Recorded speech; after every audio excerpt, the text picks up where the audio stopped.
Don't tell anyone. It's a secret. Has anyone ever said that to you? Has anyone told you a secret that you found hard to keep? Maybe you were tempted to share it with someone else. Hello everyone, I'm Kathleen Pelly, and today's story is a tale from Ireland, all about a king who shares a secret with his barber, a young lad called Thegwine. That's an old Irish name. And Thegwine finds this secret very hard to keep. Let's take a journey with The King Has Horse's Ears. Long ago in Ireland, there was a king called Laura Lonshack, who had his hair cut only once a year. But the strange thing was that every single one of the 7 barbers who had cut this king's hair was never seen or heard of again. And so it happened that none of the barbers in the land wanted to go near the castle for fear they too would go missing. One day the king proclaimed that all the barbers in the country were to draw lots, and if the one who got the short straw would dare to refuse to come and cut his hair, then he would be put to death. The short straw was drawn by a poor widow's son named Thegwine. Fearing that she would never again see her son, the mother ran to the castle and beseeched the king to spare him the fate of the previous barbers. "You'll get your boy back safe and sound," promised the king. The next day the frightened barber reported for duty. "My good fellow," said the king, "you will be at liberty to go wherever you please after cutting my hair, but you must swear by the king's hand that you'll never tell anything that has ears and tongue what you see here today." The king sat down on his throne and took off his hood, revealing 2 brown horse's ears, quite as long as those of an ass. "Pick up your scissors and do your job," ordered the king. The poor lad did as best as he could, taking special care not to nick the king's ears. When the job was finished, the king paid him, saying, "Now, my lad, if I ever hear word of this, I'll make you wish that you had never been born." The boy returned to his mother, only to fall into bed deathly ill. She asked him what ailed him, but he gave no answer. 2 days later, the doctor came. "I have a secret," said poor Thegwine.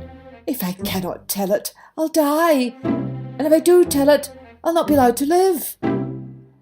When the doctor heard that the secret was not to be told to anyone with a tongue or ears, he said, "Go into the woods, make a split in the bark of one of the trees, tell your secret into the cut." The doctor was hardly out of the house when Thegwine got up and went into the woods, not stopping until he reached the middle, a place where 2 paths crossed one another. At this spot he found a healthy tree, cut a gash in its bark, and then whispered into it, "The king has horse's ears." The poor fellow had hardly whispered those words when he felt as if a mountain had been lifted off his back. Before a year passed, when again it would be time for the king's haircut, a great harp playing contest was announced between Crafteen, the king's harper, and anyone who dared play against him. The other 4 kings of Ireland were invited, as well as all the lords and ladies who chose to travel so far. 1 week before the appointed day, Crafteen found a crack in his harp. So he went into the forest to look for wood for a new one. Where should bad luck send him but to the very tree that Thegwine had told his secret to? Crafteen cut it down and fashioned it into the finest harp you've ever seen, and when he tried it, he himself was enchanted with its beautiful music. The great day came at last, and the big hall in the palace was crammed. The king was on his high throne with the 4 other kings before him. On either side were all the great lords and ladies around the open place in the centre where the harpers were sitting. Crafteen began. He first played so mournfully that all who heard him were grief-stricken.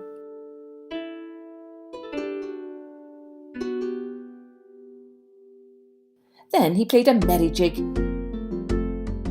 and because there was no room to dance, everyone shouted out for joy.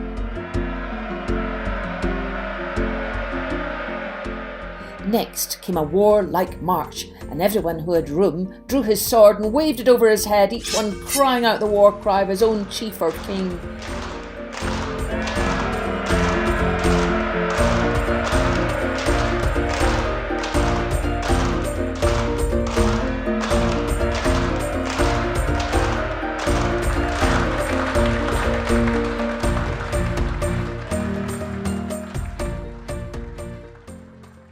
And finally, he played a beautiful, heavenly tune, and they all closed their eyes, hoping that the beautiful music would never come to an end.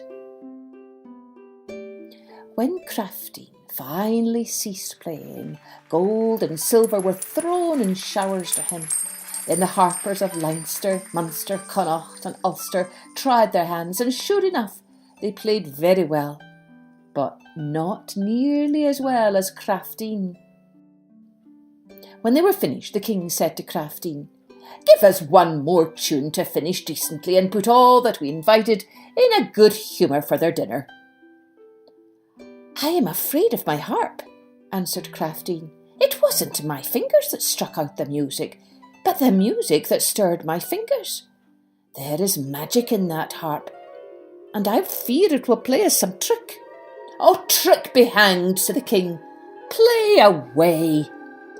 The harper had to obey his king, and he took up his harp, but he had hardly touched the strings when a loud voice came from him, shouting, "The king has horse's ears!" The startled king put his hands to his head, not knowing what he was doing, and in his fumbling, he loosened the bands of his hood, revealing 2 long, hairy ears. What a roar came from the crowd! King Laura was not able to stand it, and in a trance he fell down from his throne. In a few minutes he had the hall to himself, except for his harper and some of his old servants.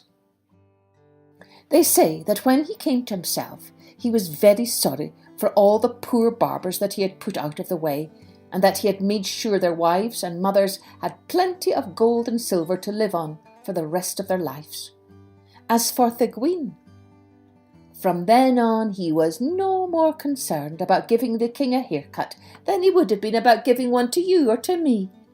So the king and Thegwine felt a lot better once the king's secret was out. Sometimes it does feel better once we no longer have to keep something a secret.